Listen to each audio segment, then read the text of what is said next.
Good evening, everybody. Happy Thanksgiving from the Pundit's Pundit. My name is Scott Morganroth, the Motor City Madmouth. We have quite a show tonight, so I hope you can stay with us. And I'll let everybody know at the top that the Pundit's Pundit is being broadcast around the world. The audio version of the Pundit's Pundit can be heard on iHeartRadio, Apple, Spotify, Google, wherever you get your podcast. Please hit the red subscribe button on YouTube, South Florida Tribune. We're always looking to add more subscribers. Please also comment, like, and share the broadcast. Want to be a guest? No problems. Go through the chat room, comment. That's one way to get in here. Or the other idea is send your topic ideas to South Florida Tribune at gmail.com. If you want to advertise cost efficiently, give me a call, 954-304-4941. We broadcast live on Facebook, LinkedIn, Twitter, and YouTube. Our website is www.southfloridatribune.com. Twitter, X, we're at Tribune South. Candy Ambling is normally behind the scenes, but she is with us tonight. Welcome, Candy. And my book, Lessons from the Microphone. Now you see it, okay? Tuning into the enduring wisdom of visionary leaders is out on the market through Amazon and Kindle. With that said, I will turn it over. Again, here we have our crew. We got Candy Ebling. Hi, everybody. And the pundit himself, Jacob Christner. Yep, different background tonight for at least one day. Well, that's all right. And George Icorn. We'll never forget you on Thanksgiving because of that background. So that background is in the history books for you no matter what. Yeah, no kidding. Hi, guys. Hey, everybody. George Icorn. All right. Well, you know what? Tonight's show is titled Giving Thanks for This Show. And we're going to turn over to the pundit himself. Jacob, go ahead. What's going on, everybody? It's like, it is definitely, I'm going to start this before anything. I have done this show about 3 years now. Going to be on the 4th. I've done it with this crew. A year? Was it about a year now? Mm-hmm. And it's about a year. It's about a year now. And I'm like, I couldn't have it better. It's like, I enjoyed everybody that I've ever worked with, but I feel like that, including the backup with Candy and everything like that, and with Denzel and everything, this is just a crew that works. And I couldn't be prouder of it. You know what I'm saying? And it's just like, when you have chemistry, you have chemistry. So you have those, and we have these things. And I just wanted to bring that part. Now, and it's like I said, I could have done that on the I could have done it on the pundit point tonight, but I wanted to start it. But let's get on to the first one, because this is something I wanted to bring it through. It's either way. I mean, see, Angel Reese. One of the things that we have right now is we heard her all off season. And between Angel Reese, caitlinclark, Paige Buckers, however it's pronounced, we, a little while back, and I don't know if you heard this, Candy. I don't know if you heard this from me. I said, the minute we know their names, the women's basketball will get bigger. And I just named 3 of them, which I wouldn't have ever said in my life that I could have done that. So we know those. But the thing is, we saw Angel Reese all off season. We saw her in ads. We saw everything. We saw her in the final doing this. We doing these type of things with the ring, all that kind of stuff. But what do we have right now? We have an issue where she played the very first game, and she's been gone since. At this point in time, they're not explaining. Coach isn't explaining. No one's explaining anything. There's rumors that it's grades. There's rumors that it's the bad behavior. There's rumors that moms of the stars are going at each other. We don't know. Biggest thing that I have to say, though, is, and this is the debate for the night. What is it? Knowing that she's making all this NIL money, is it grades or is it something else? And that's what I have to bring. This is one thing I bring up through all this is like, why would it be grades when she's making money? Why would she care? But at the same time, is it the coaching or is the organization making this happen, or is there some kind of revenge happening? I just put this as a debate. And I wanted to just first off, I'm going to start with Scott. What you think about all this? Gosh, when somebody disappears like this, I do believe that the only way you can lose someone like this would be with the grades, wouldn't it? Quite possibly. How many times have you seen great players succumb to grades and then they're not in school? Sometimes you bring in these student athletes that really want to be athletes, right? Yeah. And all of a sudden now you got NIL money thrown out there. but they can't cut it with the grades. So now they're not playing it. That's the only thing I could justify it with. The only thing I think about is how much does this change something? Number one, does Angel Reese leave? Because you got to remember, Kimmulkey doesn't mess around with her. She does not mess around with her program at all. She does not. This has already been proven. But the point I'm saying is, how much does this change things? Because if Angel Reese listens to all this, gets her grades up, this can change everything with the way coaches handle things with, like 1-year players, 2-year players. This can change things where before the players had all the power. This can give the coaches the powers back. But what happens? Will Angel Reese decide to just leave, knowing that she's making this money? Will she try to do something else? And I was going to think, what do you think, Candy? I was just trying to read up on some of it, and one of the things that Angel Reese did post is she said, please don't believe everything you read. So that leads me to believe it's more to the story, and I don't think it's grades. I think it might be a conflict between her and Kimmulkey. Well, yeah, there's things between her and Mulkey, but it's like, who wins the battle? And again, there are coaches watching this. There are coaches watching this because the last few years, got to remember, we've lost Krzyzewski, we've lost Boeheim, we've lost quite a few legends because they don't want to be dealing. I mean, Tom Izzo has been shown on camera can't control these guys anymore. There's a lot of coaches between men and women that are going to be watching this to see who wins this power struggle. If Kimmulkey wins this power struggle and Angel comes back and behaves herself, they've got some power back. And I was going to say, and truthfully, where do you think this goes, George? Well, that's a very good question. I mean, the fact of the matter is that she's missing, and obviously they're missing her from the lineup. And we can speculate all we want. Obviously, grades is one story. The money, the draw of the money from, NIL, and also the fact that let's not forget, that incident that happened last year where she pointed to her finger right in the face of the caitlinclark, wasn't it, in the championship game? Yep. And that did not set well with a lot of people. I don't want to draw inferences into that. Crazy people will say something about, well, it was a racial thing and all that. Now, I'm not reading into it that. I just don't feel it was good sportsmanlike conduct by her last year in that championship game when she had a point to the finger. But the fact of the matter is you're right. The coach has got the power at Mulkey, and she is good. She's a great coach, not good. And she made one quote here I saw. She says, I'm going to protect my players always. They are more important. That's a family in that locker room. And that is a family. And, she emphasized that when she talked to a member of the media the other day. So, yeah, there's something that, you could draw from this, but I just can't say for certain what it is. But I think you're right, though, Jacob. The coach having a little bit more power and a little bit more control is obviously would be good for the program and good for, women's basketball as a entirety. Well, Jacob, I should also add that I know you're talking about the surface part of the story where there's a lot of gray area involved here, but this is something that I really do believe we should follow on later until more information comes out on it. This is just a thought. Oh, no, absolutely. It's like this was kind of my debate part of all this, And the big thing I look at, the biggest thing that I look at is like, there's just differences with how everything goes. Like the Iowa program, they lost in the final last year, but everybody's got their grades. Everybody works. Right. And it's not like caitlinclark she's got a State Farm, NIL State Farm deal. It's not like that she hasn't either, but I'm like, her game's just as big as ever. It looks like she's on her grades. She does all that.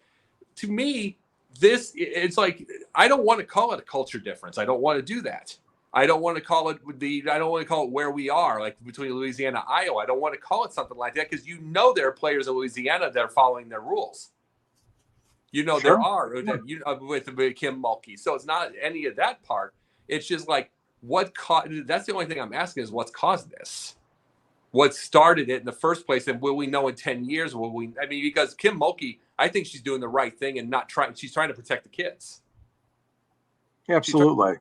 She's trying to protect the kids, and the media doesn't like it, but media just wants the story. Right. Yeah. And she's been part of coaching for so long, like you said, and she really knows how to handle a locker room. I mean, obviously this is something that's extraordinary. I mean, the fact of the matter is talking one or two top best players in the nation, this is happening too. But like Scott said, I mean, we don't know all the facts right now. And certainly we definitely want to keep an eye on this one. And I do have one more question before we go on. I just wanted to ask this part of the debate. You think, let's just pretend that Patsummit lived and she's still coaching or she's getting it. Do you think she'd still have the same power as she did? Just this way of the world. Oh, I don't think there's any question with Patsummit. I mean, she she's in a class by herself, no doubt about it. I mean, without Patsummit, you don't have women's basketball. Well, that's true. I don't really worry about his consecutive undefeated. That doesn't mean nothing to me. Gina Auriemma, to me, Connecticut's a great basketball region. Patsummit put in women's basketball. She's on such a pedestal high that she would make Kareemabduljabbar look like an ant. Yeah, that's true. And Candy, what do you think? You think she'd still have the same power today, or you think she'd have trouble? No, she would definitely have power because she's earned that respect. And I think because she put women's basketball on the map and made it what it is today, that you have to have the respect for her and that she would have that. I think everybody would want to play for her. I mean, why wouldn't you want to play for an icon like that? 8-time national title. You're right. And George, you think? Oh, yeah. Yeah. I mean, you compare her to a guy like John Wooden or Mike Krzyzewski. I mean, you got, these coaching legends of all time. But yeah, I think Pat I definitely would want to play for her and be on her team because that's just a phenomenal person and a phenomenal coach too. Oh, she was a great woman. And it's like, the only thing I think with her is I really believe, I think the one difference between her and Kimmulkey in this situation is I believe it would be stomped like a cigarette butt, the whole thing. I think that there's fighting, there's everything, it's gone. It's like I don't think it's hidden. I think it's gone. I think there's going to be some players gone. I think she's just not going to put up with it. And it's like because the thing is she always just had it's kind of like the Green Bay Packers, the ticket things like from 1971. Everybody wanted to play for her, so it wouldn't matter. It wouldn't matter, by the way. It's like, so, okay, if she lets him go and see, there's going to be others who want to play for her. Not every coach has that. And we have those. And it's like, and we'll talk about this. And that's another thing, because I love about this is this will be another.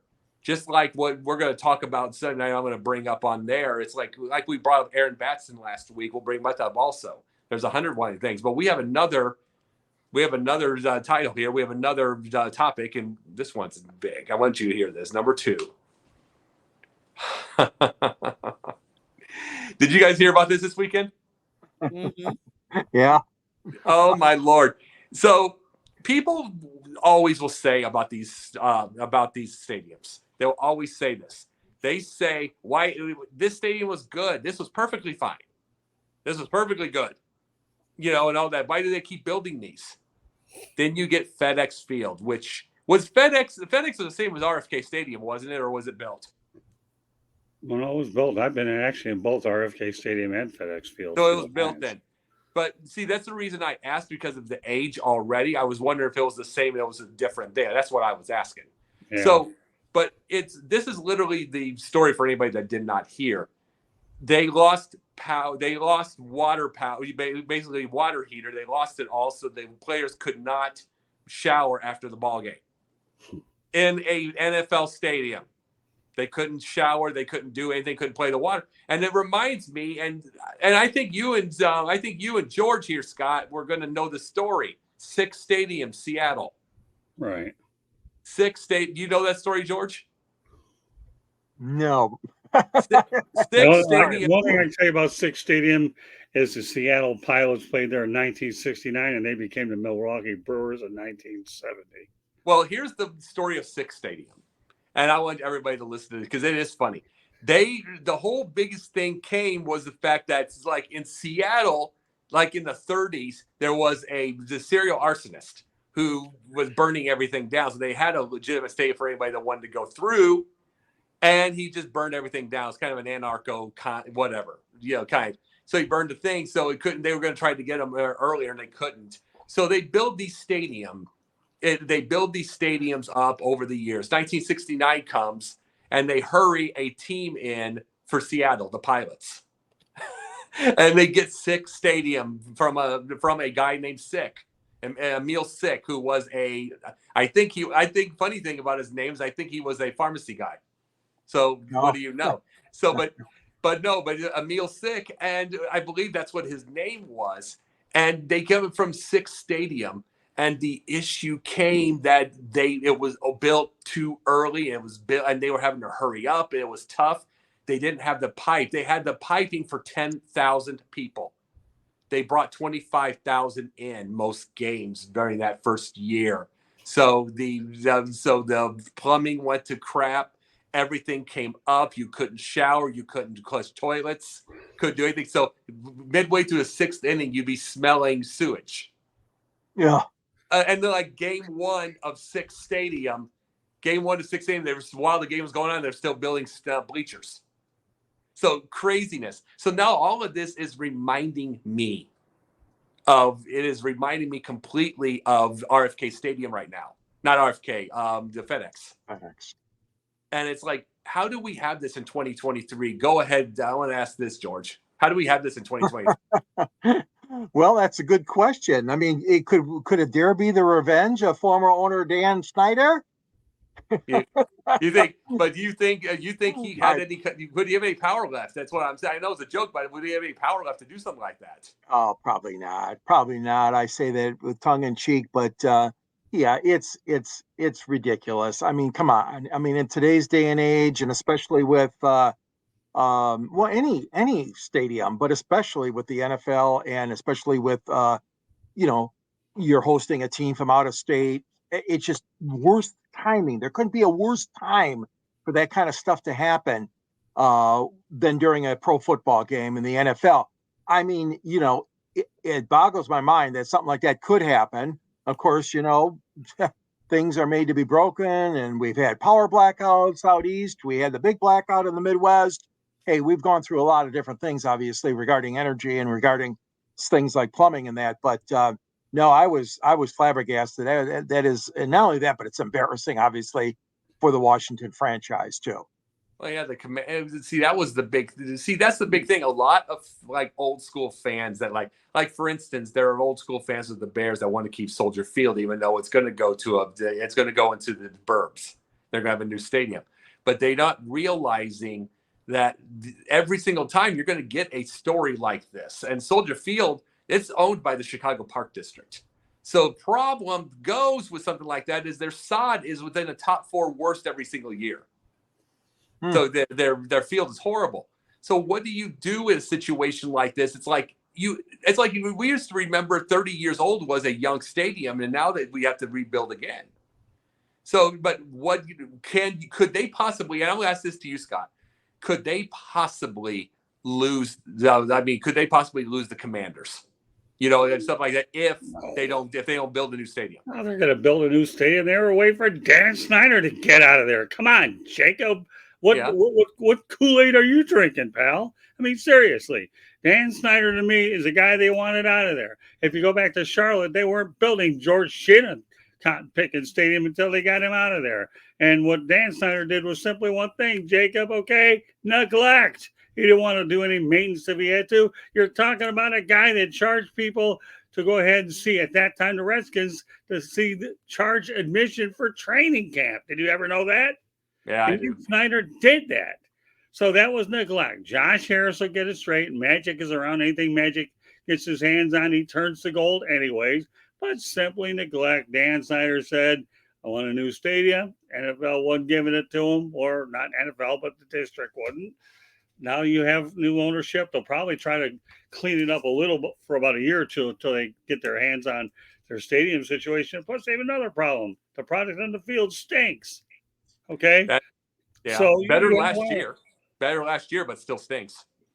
Had been that good for a long time. So they're in the Washington Commanders right now, Jacob, are in a state of transition. Things will get better for them. I really do. You have Josh Harris, whose own successful franchise. We all know what Magic does. So that'll get straight, but it was just simply neglect. He wasn't paying. Who knows who was responsible for the maintenance or whatever, but Dan Snyder didn't care. That's all there is to it. Oh, I know. But I've been in both stadiums, RFK, and that was a nice stadium. George, remember I got a pass the first couple of years. I used to go to Washington on 2 or 3 occasions to see games. I enjoyed RFK a lot. I really did enjoy that place. And then I also went to the new one, which is out in Landover, Maryland. So neglect is all it is to it. Were you one of the Hogettes, Scott, when you went to Washington? Not really. I was in the press box and made my way down to the field, and they were nice people over there.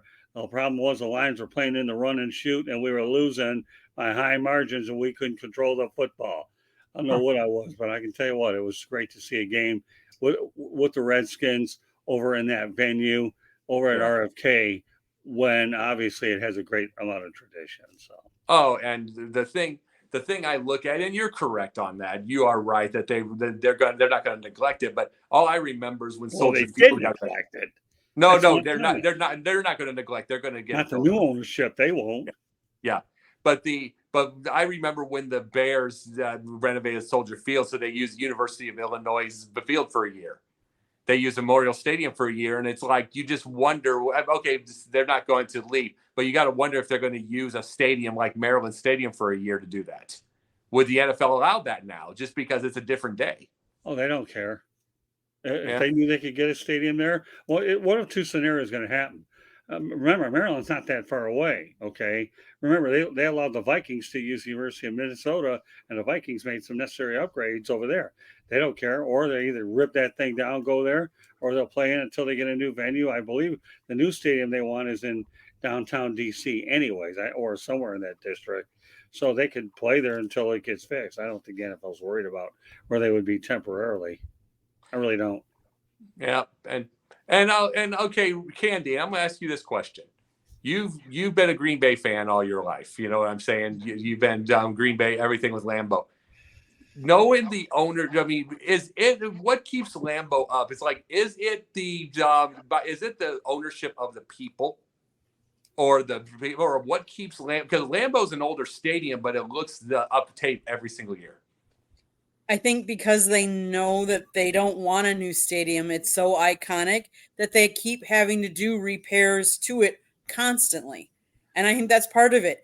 When you go back to, and I'm going to go back to this FedEx field. So obviously it was the main water heater. They couldn't fix it. They couldn't shut off the water during the game because obviously there's all kinds of fans in the stands. But now let's go back a year. And do you guys remember back in January of 2022, a crowd of visiting Eagles fans fell from the stands in front of the visitors' locker room after a stadium railing collapsed, nearly crushing Eagles quarterback Jalen Hurts in the process.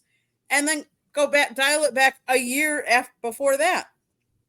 During the 2021 season, a FedEx Field pipe burst, spilling rainwater, first mistaken as sewage onto fans in the stands.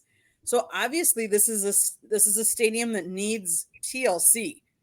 And the problem is we are building these billion-dollar stadiums now, and we don't realize that you got to upkeep them. You got to nurture them. You got to fix them. You got to be there. You got to be inspecting them. We just think we can use them 1 day or 2 days a week and that they can just sit there. But they actually need TLC. They need people going in and inspecting. You know, we saw down here, we saw Surfside, the condominium collapse. And that's because the building code wasn't up to par. Well, maybe we have to have good building codes for these big multi-purpose stadiums that are, you know, fans go in there. And I mean, look at how many things have collapsed. Remember the roof collapsed of what was the stadium? Was it Minnesota or? The Metrodome. One of the stadiums. Here's the thing: that TGL, that golf league with the Rory and Tiger, they had their whole stadium that was going to be. It was going to be kind of a. is going to be kind of a digital golf deal. It was called TGL. They're going to be doing that. It was going to be starting in January. It's going to start in 25 because a roof collapsed and a lot of equipment went down and they have to start over. So it's like it happens to everybody, even the new. Well, Scott will remember we lived through this in Detroit. Remember, Scott, when the Pistons had to leave the Silverdome even during the NBA playoffs and go down to play a game with down at Joe Louis Arena. Yeah, but George, the Pontiacsilverdome had roof problems from the very beginning. I remember the first game I went there with the LA Rams, there was a little hole in the roof, and that roof became a problem throughout the time the dome was there. So, obviously it was a magnified situation that convinced William Davidson, I need to build my own place. I can't be stuck at Cobo Arena or Joe Louis Arena. I can't. Right. And he did. Right. But, the Silverdome, if you want a lot of people, that place was going to give it to you. But the roof was awful. We know that. Yeah. I always loved it. See, I always loved the idea that I'm one of the rare people under 50, rare men under 50 years old that remembers all three places for the Pistons. Oh, I can remember, the Silverdome, the let's see, Pontiac, and then Little Caesars. I can remember. It's like I said, it's like I'm under 50 can remember it. It's like that just gives me a little fun, Okay.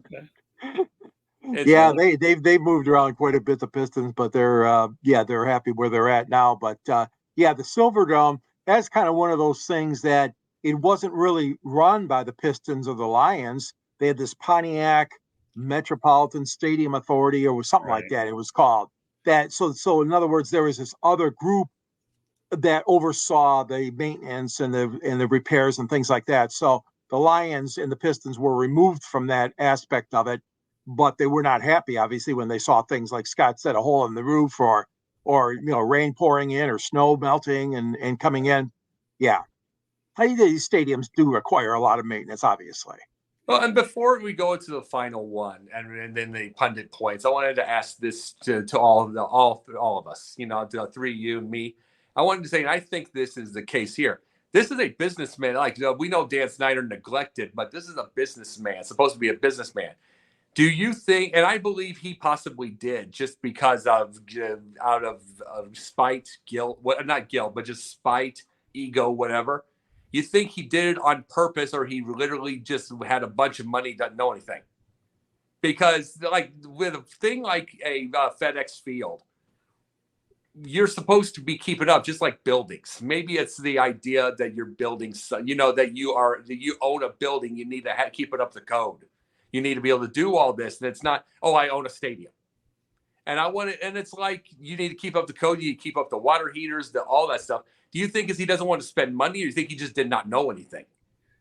Well, let me just say this. Dan Snyder's a complicated individual. You saw the problems that he had in terms of harassment and all the problems that he had within his front office. So, and again, I'll go back to my point earlier. Anytime you're going to go ahead and charge fans to see you in training camp, what do you really have there? So, you can look at it so many different ways. I think the NFL's glad that Josh Harris made that bid to get him out of there. He couldn't get him out of there quick enough. But, But I think there's no question it was neglect, Jacob. I mean, how can you not pay into the venue that not only do you pretty much I think they own it, right? But to me, they own it and give your team a first-class place to play. But I'll go back to what Candy said. Did they do the necessary inspections that they had to do? And the question is evidently not, if you're dealing with those pipe problems leading to what you have now, and that's a hot water. Again, we live it here in South Florida. She makes a great point about Surfside and those condominiums. And now everybody's bolstering their cold. You can't, stadiums are supposed to, you think this last stadium that these organizations are buying should go 60 or 70 years. Not even going 25 or 30 before you rip them down. Oh, yeah. And it's like we have Lambeau, how old? What's Lambeau, 60 years now, Candy? Something like that. Yeah, I was just trying to look that up. It was, when was it built? It was built, opened 66 years ago in 1957 as City Stadium. And this is the funny thing. After they call it Lambeau, the whole thing about it is the funny part is that Lombardi could not stand Curly Lambeau. So that was a little bit of a grind to him. But I'm going to ask you this, and I'm going to ask you this, George, and then Candy. I mean, you brought up a good point there, Scott, but I'm going to ask this to you folks. You think that it's an ego neglect deal? Like it was neglect, obviously. But do you think it was an ego deal, or is he just somebody with money that just not know? I can't buy that he doesn't know about it. I mean, or he doesn't know how to handle things like that is what I meant. Oh, come on, no. But he's got other people in the organization. Every team has a director or vice president of ballpark operations, stadium operations. Mm-hmm. They've got enough experience, obviously, unless they hire the wrong man or woman to do that job. But no, I mean, yeah, obviously the direct ownership would be rare to see somebody like that get away with neglect. But again, who knows? That guy, like Scott said, complicated man. You don't know what he would do, and if he did know something, there's a possibility that he didn't say that. I mean, that he didn't direct the person to repair it. I mean, there's always that possibility, but all these teams, like I said, they've got people looking out after that kind of stuff constantly. Right. All the organizations have that position in their front office or multiple positions, not only to take care of the turf or the field, the gridiron, but they also have to take care of the the needs of the stadium and the infrastructure, water and heat and all that stuff. So I don't know if he would do it deliberately. I mean, I joked about it when I first brought it up with you, but there's a chance he could have. I mean, he's very unhappy the way things worked out for him. So who knows? And Candy, what do you think? I think sometimes these multi-millionaires / billionaires look the other way because they don't always want to nickel and dime them. Kind of, I mean, there's a reason why they got as much money as they do. And sometimes it's because they take the shortcuts. Sometimes it works out and sometimes it doesn't. So let's face it. The product on the field is where he needed to put most of his money. Not that he always did, but that's where you got, I mean, that if you don't have a product on the field, no one's going to come to your stadium, and who cares what array, your stadium is in. And maybe he, in the back of his mind, was like, I'm not going to own this team that much longer. Should I really keep putting my money into the stadium that I'm not, who's going to care? Like when he sold the team, did the guy go in and say, you buy a house, I'm going to go and inspect the house? Does he go in and they inspect the stadium? Did they inspect this and that? They don't do that. So he might have thought, why should I put money into it when he knew he wasn't going to hold it for very long, and that they don't inspect those things. Well, let me just point this out before we do go on to our next topic, Jacob, okay, to make sure that we get everything in. But here's the thing. Here's a guy that did not want to go ahead and let the Redskins team name go. And I actually sided with him for that, because if it didn't make a big deal up until then, why do you get rid of it? But all this so-called pressure coming, that's another story.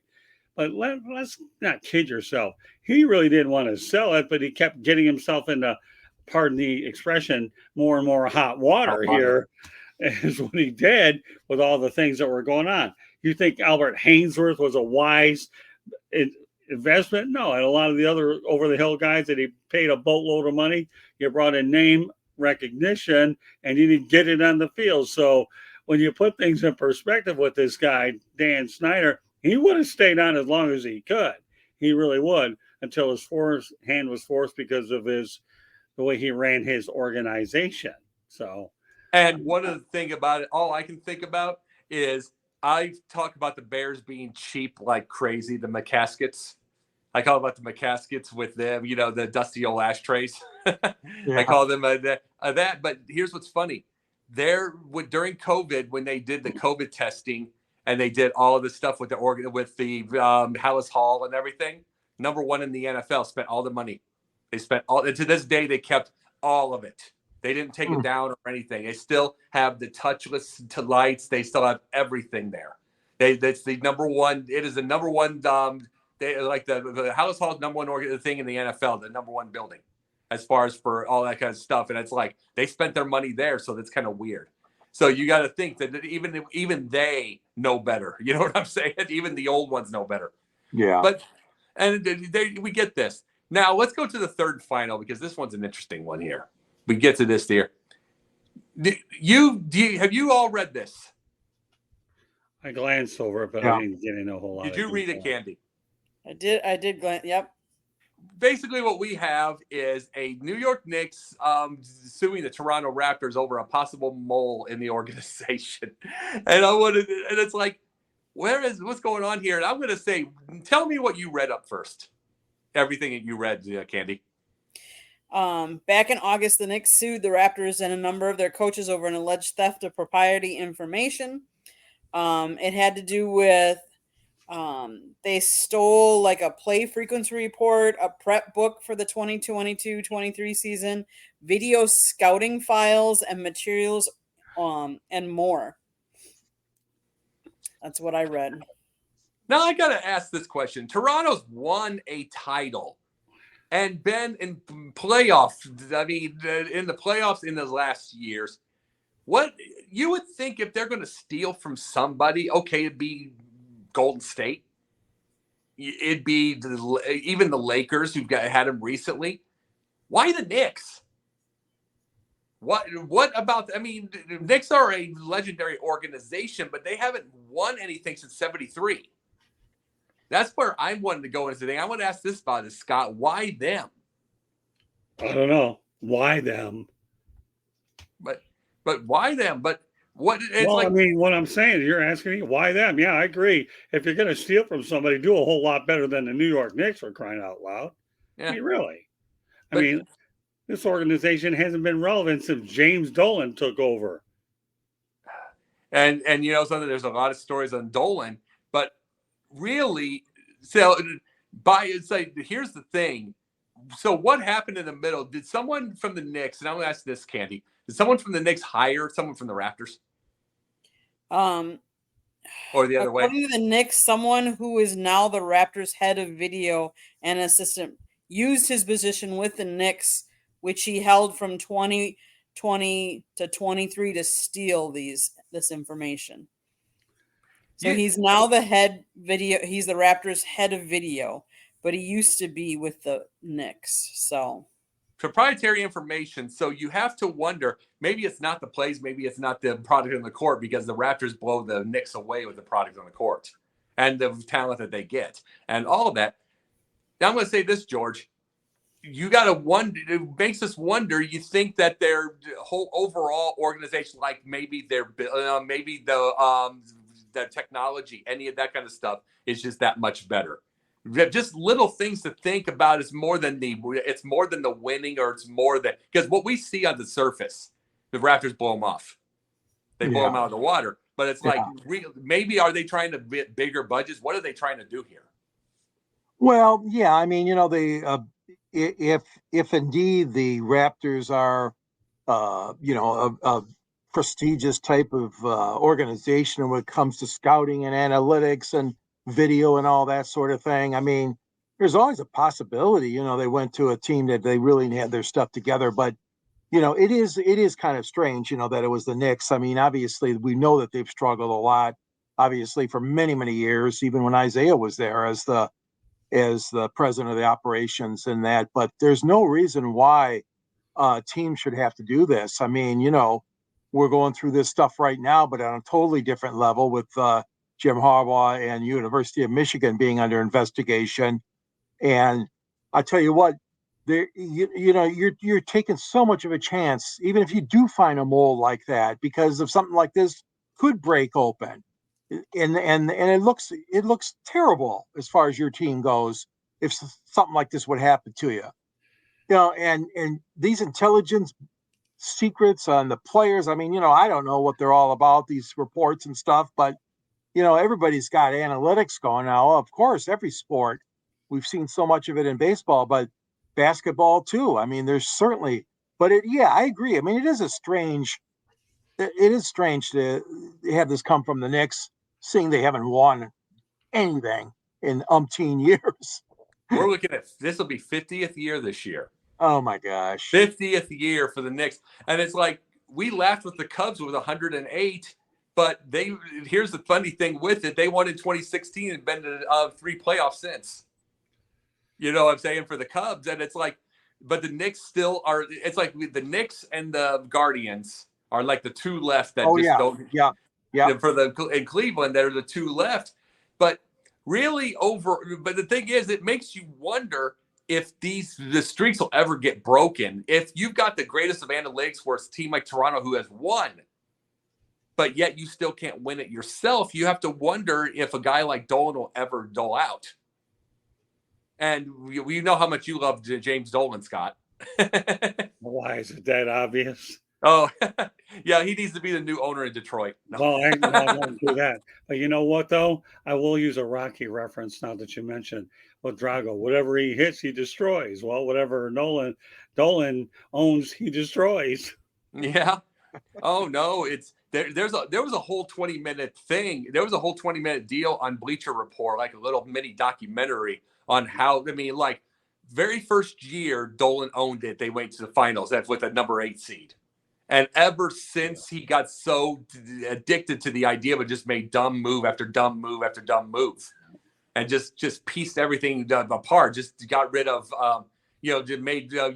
spent so much money on stupid people, got rid of a lot of draft picks, all that stuff, just because he thought he could do it. Basically, it's he made it number 8, which is a lucky break by itself.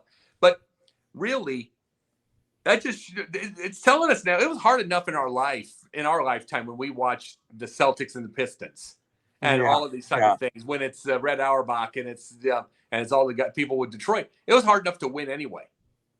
But Jack can you imagine? Yep. And it's like, McCloskey, you're right. It was hard enough to win anyway. Can you imagine owning a sports team now? No, I couldn't. And Scott, you remember this. I mean, and a lot of owners do this, which is nice. But boy, Mr. Davidson of the Pistons, he'd be right there, right behind one of the baskets, right in the front row, watching the Pistons and competing at such a high level. I mean, all the teams, obviously, you mentioned the great ones. I mean, Chicago, not Cleveland. I'm sorry. William Davidson used to walk by my spot right on the floor all the time. We used to wave at each other all the time. He's a nice guy, Mr. Davidson. And when he didn't like the Silverdome, he built the stadium palace by himself. He didn't squawk about public financing. He just built it. Heck with it. This is my team. I have a own private plane. Whatever you need, I'll give it to you. But he used to walk by me all the time on the floor. We used to shake and wave hands and talk to each other. Yeah, I mean, that's a good owner, obviously, great owner. Well, here's what I think. It's like, we hear about him. What was his name, by the way? William Davidson. We hear about William Davidson. We hear about Joe Robbie. Joe Robbie did the same thing, trying to get the deals. He just built his own stadium with his own money. Yeah, I know about that story. I was one of the ones that initially broke it back in South Florida and had a chance to talk to Joe Robbie about it. Sorry to interrupt you. No, you're good. You're good. Robbie, and you're talking about Davidson, both for whom I work with. So, that's an interesting story that you brought. You ever get the feeling that the one owner that pulls this off and does it with his own money is going to be he will not pay for a thing the rest of his life, especially if the team wins it all. He will be the most popular. It's like the closest almost was that San Diego owner that just passed away. And with that stadium, I don't think he paid his own money, but he was in with the crowd. But just any owner in this day and age that will pull out cash and do it on their own would be a giant hero. And it would also make a huge enemy to the other owners, because the other people would make them expect it. Expect them to do it too, Yep. No question. And really, Candy, I wanted to say before we go to the pundit points, you think we'll ever get that? Do you think we'll ever get an owner again that does that? No. They'll pay their own cash and never does that. No.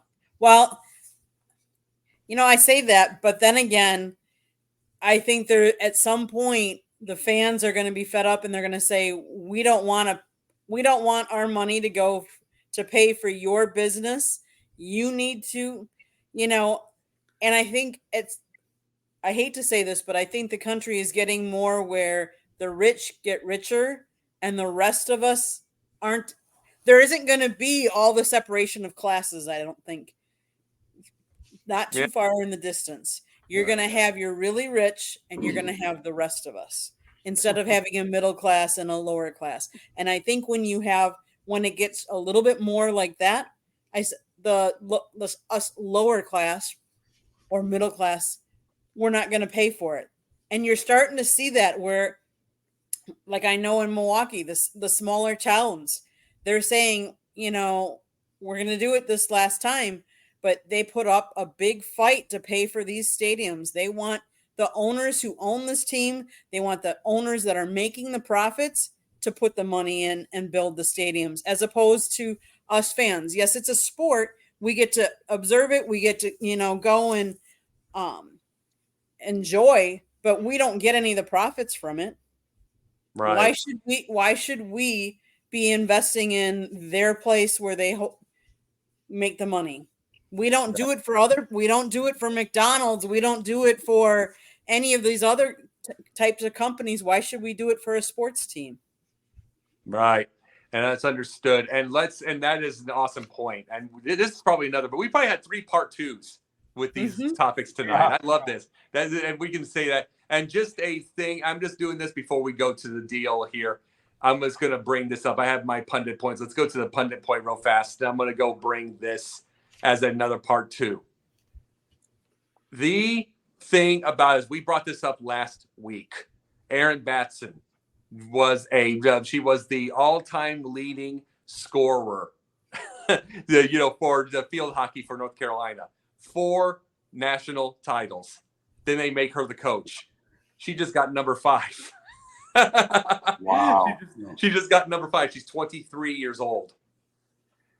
And this is the thing I wanted to bring with this pundit point with everything here.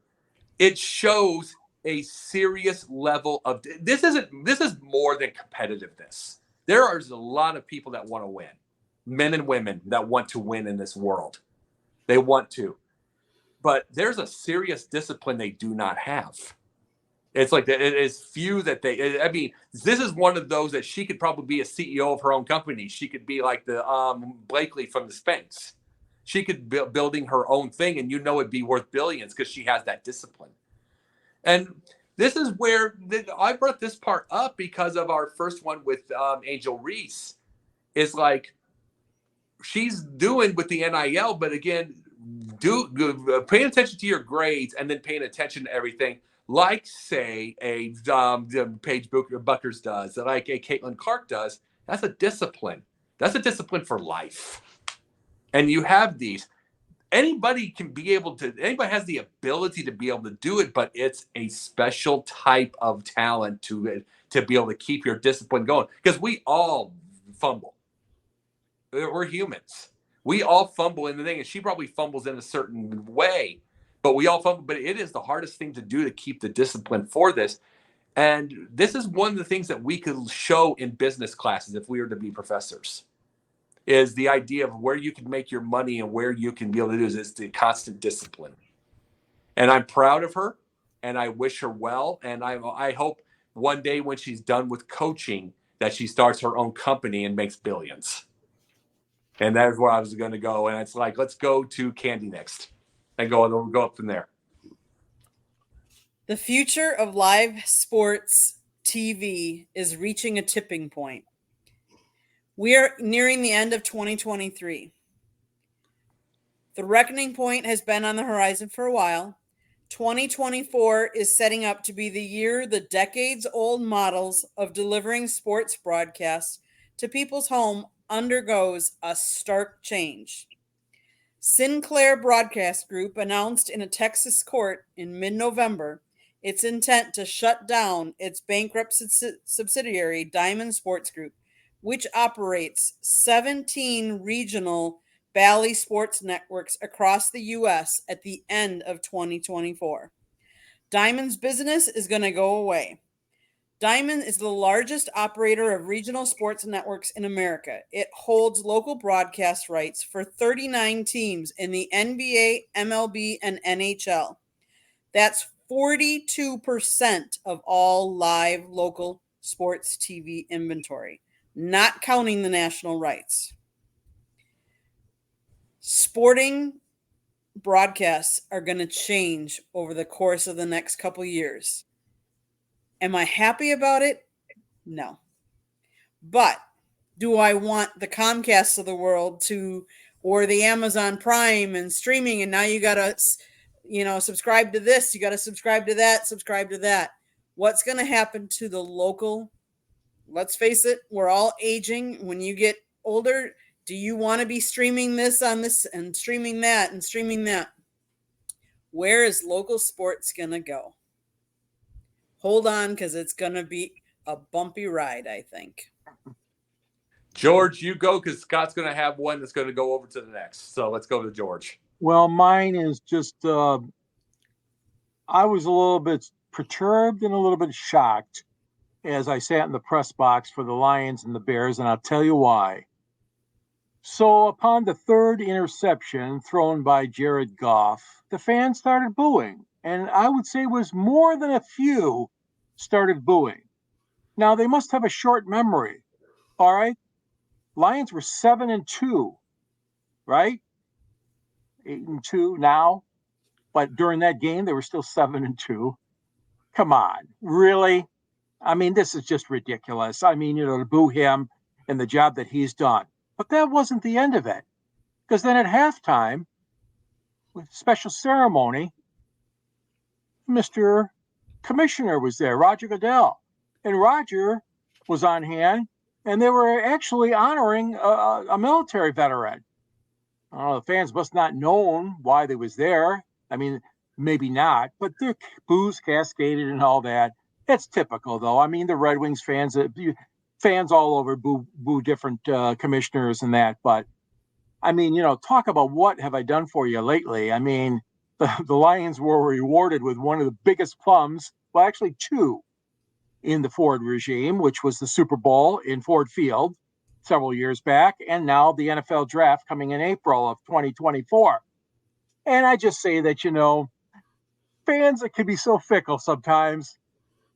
I'm over it, but it just seemed to be a little bit out of place for me. You're booing a team that's 7-2 on the way to 8-2, and then you're booing a commissioner who helped your owner and your committee, award the draft to them. So that's my pundit point. And Scott, because you have a big one going into the next. Oh, I always like to keep them loaded here. Well, Denver Broncos safety Kareemjackson, who's 35 years of age, now gets a 4-game suspension for his Week 11 hit on Minnesota Vikings quarterback Joshuadobbs. His suspension was upheld by hearing officer Derrick Brooks on Tuesday. You're talking about a guy who's a repeated violation of the playing rules intent to protect the health and safety of the players.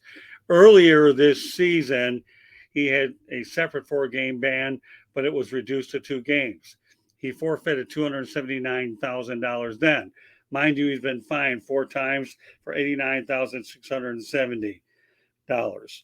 These 4 games are going to lose $559,889. My only question is, when will he ever learn? Not so fast, my friend. He's not going to. So there you go. That's to me, I hope this is all tax deductible or he's sending it to a nice charity because it's not going to his bank account. Anyway. Go ahead. Go ahead. All right. Well, anyways, just to let everybody know that Pundit's Pundit will continue on next Wednesday night and along with the Sports Exchange. So we have 2 back-to-back Pundit's Pundit and Sports Exchange this Wednesday and next Wednesday. We'll be up in Racine, Wisconsin to do the next broadcast as we take off for a week out of town to visit some family up there. And, of course, tonight following the show, we have the Sports Exchange afterwards. So with that said, as we get ready to wrap it up, is there one thing else you want to say, Jacob? Yeah, I was just say, George, the thing you brought up with fans, you see why every time you say these kind of stories, you see why I go full blast on my team.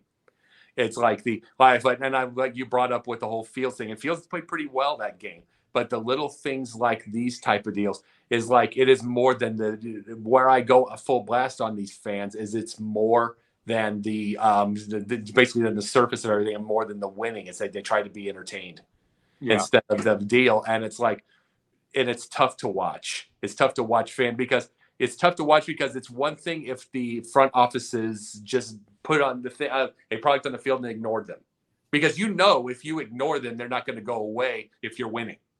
They won't. They're going to go get their beer. They're going to have their entertainment. But they don't ignore them. They keep doing stupid things to appease them.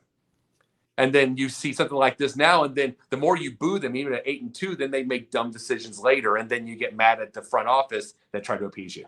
Well, the only thing I'll say before we wrap this show up, Jacob, is fans are fans, period. They are what they are. They're fanatics, okay? All of us here are members of the media, okay? You may not like us if we're in the media because of how stories turn out, but we're members of the media. Fans are what they are. They pay a lot of money to go where they're at, so they think they're entitled to be a bunch of banana sycamore heads. And we'll leave it at that. All right. And one real quick, well, we have to go. Scott, I love you, and I love you guys, and I love this media because this media is honest. Do you understand what I'm going at? When I get mad at media, it's based off that, but I will give this the exception because it's honest, and it makes no qualms about it. And that's what I'm just saying. And honest, the Sports Exchange follows this show, Jacob, George, Yep. and Candy. Okay. And that is not a lie. It does follow the show. JB Ellis will be on the crew there. All right. With that said, let Candy take us the rest of the way.